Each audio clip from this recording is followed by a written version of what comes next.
You're back with The Point. I'm Chenglei sitting in for Liu Xin. Israeli Prime Minister Benjamin Netanyahu is in Moscow meeting Russian President Vladimir Putin. It's seen as part of Netanyahu's pre-election diplomatic maneuver. Thursday's meeting was expected to cover Syria and the need to coordinate security. Is this meeting simply papering over the cracks in their differences, or will it achieve anything meaningful? And how might closer ties with Russia influence the election in Israel just 5 days away?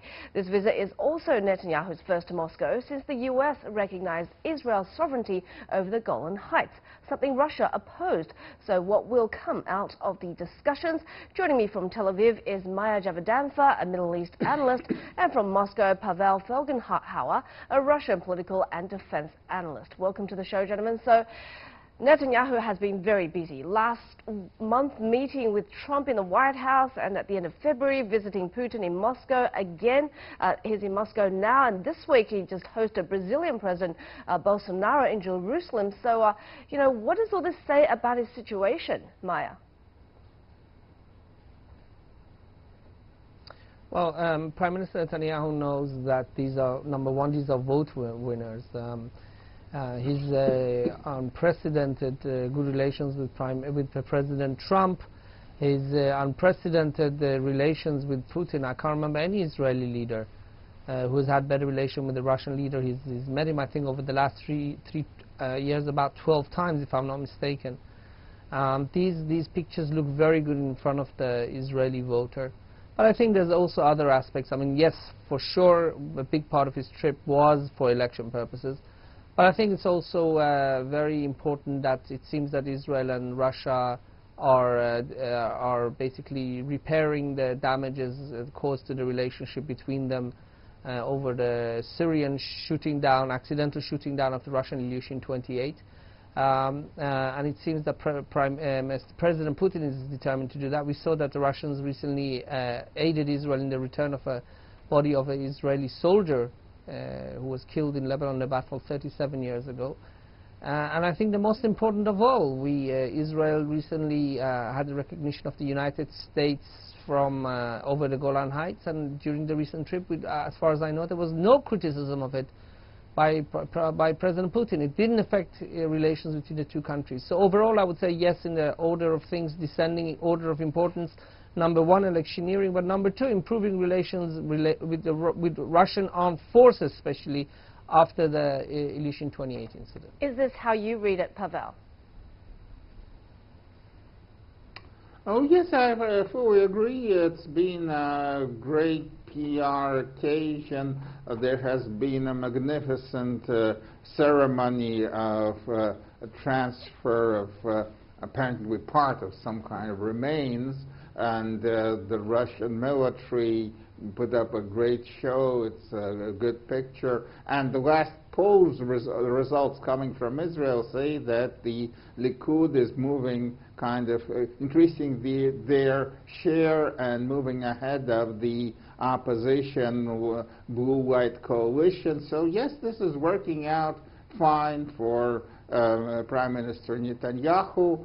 And this is also important. Of course, this is not really any kind of breakthrough of on principled questions, but it is a very good PR picture. Yes, Russia officially denounced the American decision to recognize the Golan Heights as Israeli sovereign territory, but that has not really changed much relations, since this declaration doesn't change anything on the ground. I mean, it's the same there since 73, and nothing has changed, and the Russians have helped establish the ceasefire line after the different kind of Syrian opposition and terrorist forces were cleared out, and the Russian military police is there policing the ceasefire line together with the UN. Yes, it's working out fine right now between Israel and Russia, and President Putin has, for him it's very important. He believes that Russia should have a very good relationship with Israel in the Middle East, since Israel is the dominant military power there, and that's a very important thing. So, Meir, does this meeting and this pomp and ceremony mean that Putin is pulling for Netanyahu as he did for Donald Trump, but this time it's out in the open? I think well, so. yes, I mean, and this is... I think so. I think President Putin would prefer Prime Minister Netanyahu. It seems like it. But also, let's not forget, I'd like to add another point to why it seems President Putin is interested in improving relations with Israel, strong relations. We have 1 million Russian speakers here. To some to President Putin is very important, that issue, that Israel has got the largest Russian-speaking population outside of Europe. Perhaps even larger than the United States, although we have at least 1 million Russian speakers here, people from the former Soviet Union. That is also important. But I think, look, we have to look to the future. I think President Putin is very much interested to also. I think another point is that now that the Israelis of Russian origin saw Netanyahu with President Putin, I think they will have more tendency to vote for him. It will increase his chances with the Israelis of Russian origin, because from just my own experience, I haven't done a scientific survey. President Putin is very popular here among Russians for all the great things that he's done in terms of helping Israel-Russia relations. And I have to say, as an Israeli citizen, just as a private citizen, we are very grateful for President Putin and the Russian government for helping us locate the body of the missing Israeli soldier. You know, it means a great deal to us that the Russians helped us.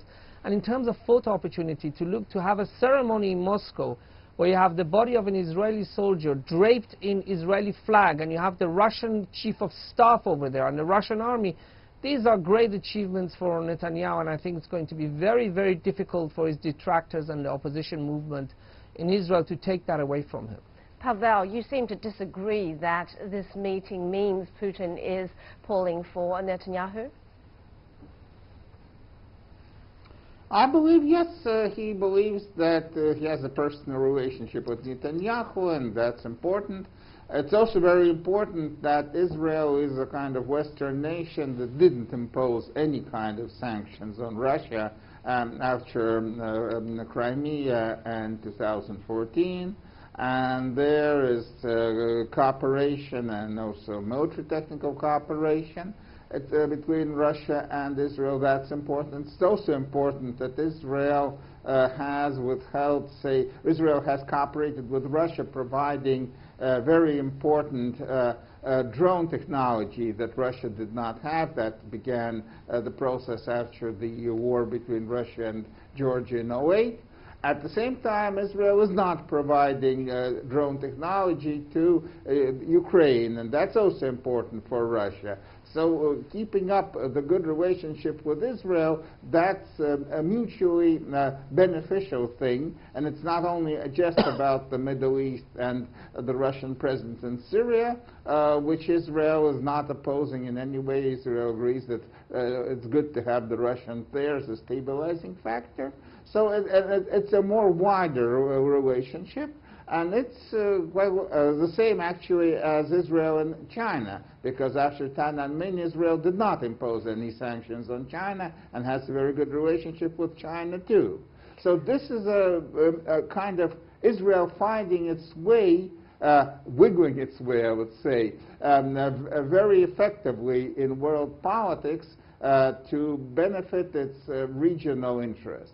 So, Meir, do you think this flurry of international diplomacy will sway the needle in the Israeli elections towards Netanyahu at a time when he's facing indictment for fraud, bribery, and also he's very close in the polls with the centre-left opposition led by Benny Gantz? That's a good question. I think it will, but it really depends how big his majority is. Because I think it's quite probable that after Netanyahu is elected, if he doesn't have a big majority, in July he has a hearing with the Israel's legal system, and if that hearing doesn't go well for him, and the chances of him being able to turn things around are very small, he's going to get not one, not two, but 3 indictments, 3, and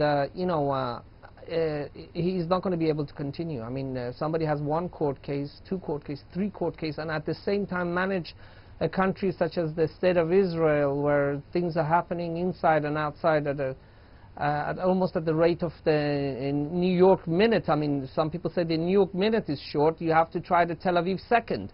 There's so many things happening. I think that's the key issue. I think he's likely to win, but in July, if his majority is not too big, and if until then he can't pass a law that says you cannot you know, probe or take to court a sitting prime minister, then despite these amazing achievements that he's had, he's going to have to sit in front of an Israeli court just like any other Israeli citizen. Pavel, finally, very quickly, what about those differences in opinion on Syria between Netanyahu and Putin? I'm afraid there's not going to be much progress there. There's apparently an agreement to have a working group to look into it and possible changes there. And Israel wants to push, of course, the Iranians out. But I don't think that Russia right now is ready to go for that, though some kind of measures would be maybe agreed to curtail the Iranian presence, but not to wipe it out. Russia is not going to go on full-on confrontation with Iran. So there, the progress is going to be rather limited. Thank you so much. I'm afraid that's all we have time for on this show, for a fascinating discussion on this Netanyahu-Putin visit. And, of course, we've had Meir Javedanfar, a Middle East analyst, joining us from Tel Aviv, and Pavel Felgenhauer, a Russian political and defense analyst, joining us from Moscow. That's going to do it for this edition of The Point. As always, follow us on Facebook and Twitter using the handle The Point with LX. Download the CGTN app to watch our show on your mobile devices, or go to YouTube and look for CGTN The Point. Thanks for watching. I'm Panelists sitting in for Liu Xin. This has been The Point.